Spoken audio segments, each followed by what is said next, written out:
Manchester യുണൈറ്റഡിന്റെ യുവ Argentine winger Alessandro Garnacho തന്റെ ക്ലബ്ബിലെ ഭാവിയെക്കുറിച്ച് സംശയം പ്രകടിപ്പിച്ചു രംഗത്ത്. യുഎഫ യൂറോപ്പ ലീഗ് ഫൈനലിൽ ടോട്ടനം ഹോട്ട്സ്പറിനോട് തോറ്റതിന് പിന്നാലെ 20-കാരനായ താരം തന്റെ നിരാശ പരസ്യമായി പങ്കുവച്ചു. ഫൈനലിൽ 71-ാം മിനിറ്റിൽ മേസൺ മൗണ്ടിന് പകരക്കാരനായി മാത്രം കളത്തിലിറങ്ങിയ ഗർനാച്ചോ ഈ സീസണിലെ ടീമിന്റെ മോശം പ്രകടനവും പരിശീലകൻ റൂബൻ അമോറിമിന്റെ തീരുമാനവും തന്റെ ഭാവിയെ സ്വാധീനിക്കുമെന്ന് സൂചിപ്പിച്ചു. ഈ സീസൺ ഞങ്ങൾക്ക് വളരെ മോശമായിരുന്നു. ലീഗിൽ ഒരു ടീമിനെയും തോൽപ്പിക്കാൻ കഴിഞ്ഞില്ല. ഫൈനലിൽ 20 മിനിറ്റ് മാത്രം കളിക്കാൻ അവസരം ലഭിച്ചത് ബുദ്ധിമുട്ടാണ്. ഫൈനൽ മാത്രമല്ല, മുഴുവൻ സീസണും ക്ലബിന്റെ സാഹചര്യവും എന്റെ തീരുമാനത്തെ ബാധിക്കും, ഗർനാച്ചോ മത്സരശേഷം മാധ്യമങ്ങളോട് പറഞ്ഞു. 2020-ൽ അത്ലറ്റിക്കോ മാഡ്രിഡ് അക്കാദമിയിൽ നിന്ന് യുണൈറ്റഡിലെത്തിയ ഗർനാച്ചോ 2023 ഏപ്രിലിൽ 2028 വരെ കരാർ പുതുക്കിയിരുന്നു.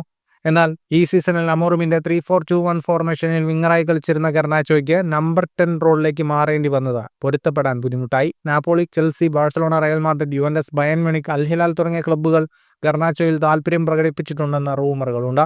ജനുവരിയിൽ നാപ്പോളിയുടെ 40 മില്യൺ പൗണ്ടിന്റെ ഓഫർ യുണൈറ്റഡ് നിരസിച്ചിരുന്നെങ്കിലും 55 മുതൽ 65 മില്യൺ പൗണ്ട് വരെ ലഭിച്ച താരത്തെ വിൽക്കാൻ യുണൈറ്റഡ് തയ്യാറായേക്കുമെന്നാണ് റിപ്പോർട്ടുകൾ സൂചിപ്പിക്കുന്നത്.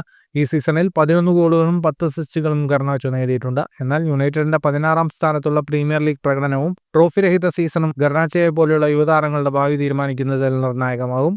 വേനൽക്കാലം ആസ്വദിച്ച ശേഷം അടുത്ത സീസണിൽ എന്ത് സംഭവിക്കുമെന്ന് നോക്കാമെന്നും ഗർനാച്ചോ പറഞ്ഞു. ഫുട്ബോൾ ലോകത്തെ കൂടുതൽ വാർത്തകൾക്കും വിശേഷങ്ങൾക്കുമായി സ്പോർട്സ് കഫേ സബ്സ്ക്രൈബ് ചെയ്യുക.